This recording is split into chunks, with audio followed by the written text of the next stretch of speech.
Toastmaster Ankit.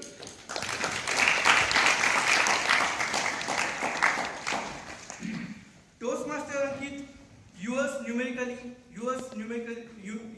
numerically Toastmaster Ankit.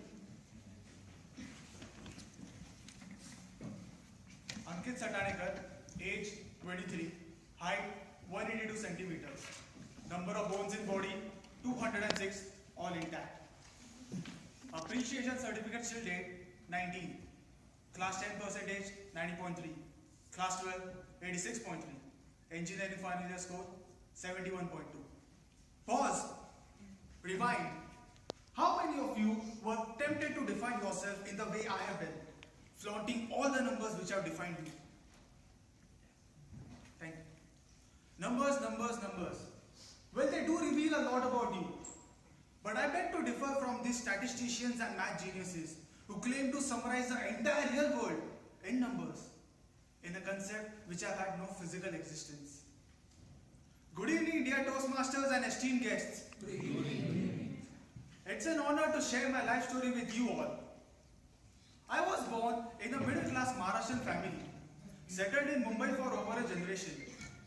One rare thing common between me and my mom-dad is that we are the youngest amongst the cousins in family.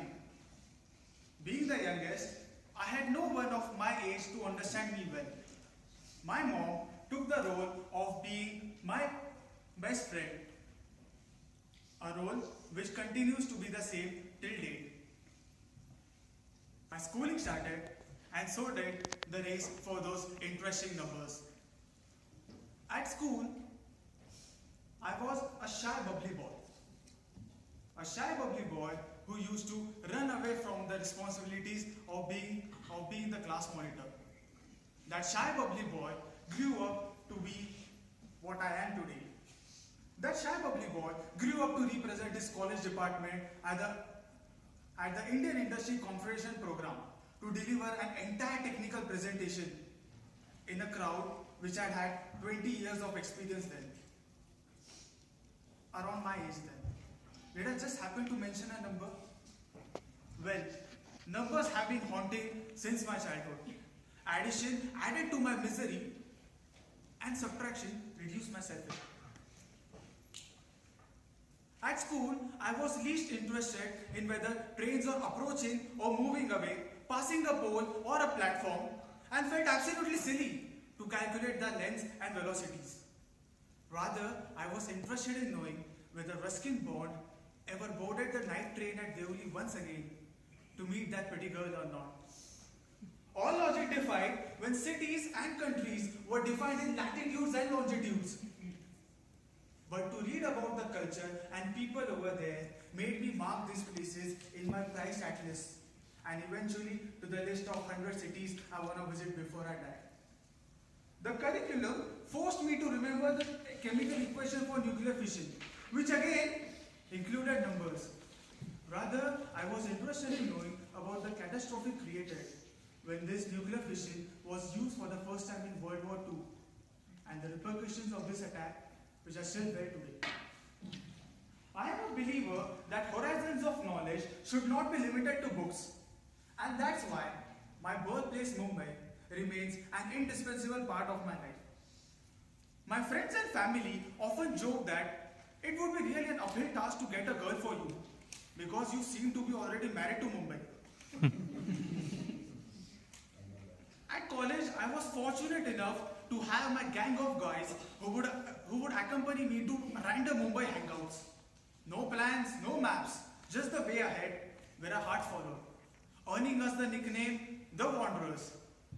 The mighty Arabian Sea and those narrow streets of Mumbai and a spicy vada pav in my hand have taught me a lot. More than what my schooling did. At least more than what my math textbook could ever have. I know you all have a question hovering in your minds that how did this guy who has had so much hatred for maths over years land up in engineering? Well, I guess I owe it to a great teacher who I met in my 8th grade. She was the Ram Nikum for the Ishan Avasthe in me. And needless to say, all those prayers by my mom and dad, maths does not pose a threat to my life anymore. My grade 10 report card does boast a 145 and 150 in maths, but it surely doesn't reflect the struggle I have had. All I intend to say that these mighty numbers are too timid to enclose your life in brackets. So who am I to enclose mine? So let's get it right this time. Ankit Satanekar, learner forever, an engineer, a proud Mumbaiker, cricket lover and foodie, a heartfelt blogger, philosopher of his own sorts, breaking bones but not hearts since 1993. Oops, a number again. Over to you, guys.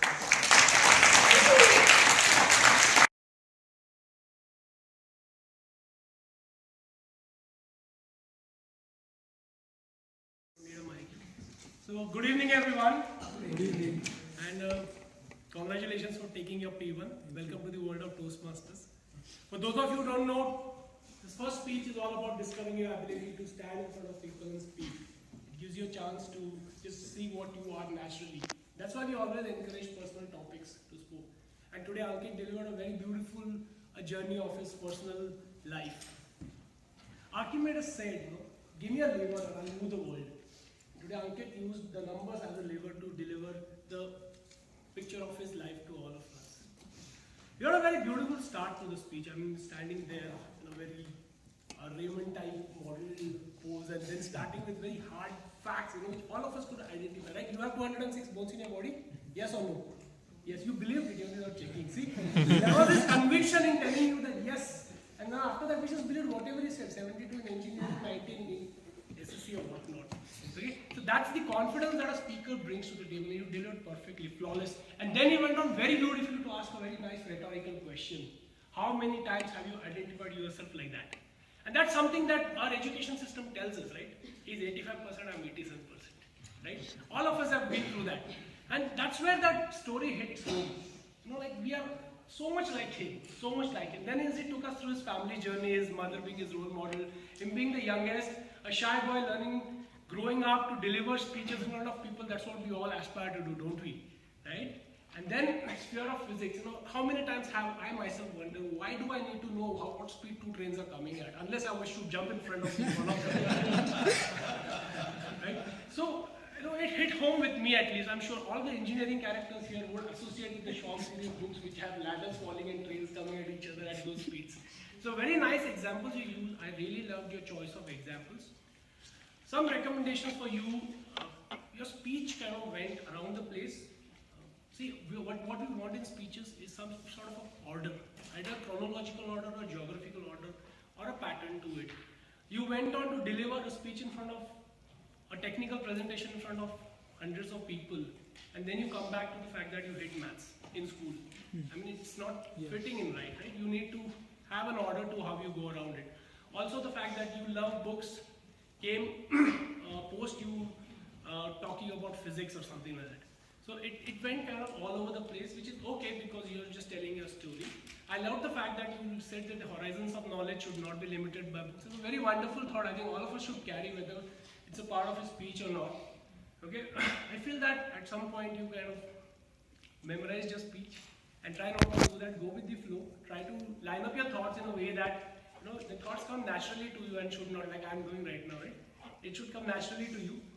But overall, a very wonderful effort. I love this speech. You painted a very beautiful picture, starting with very hard facts to a very lovely personality traits. Though I felt and you kind of went overboard with lots of personality traits. 2 or 3 is enough. So try to stick to good personal examples and personality traits. So overall, a nice speech.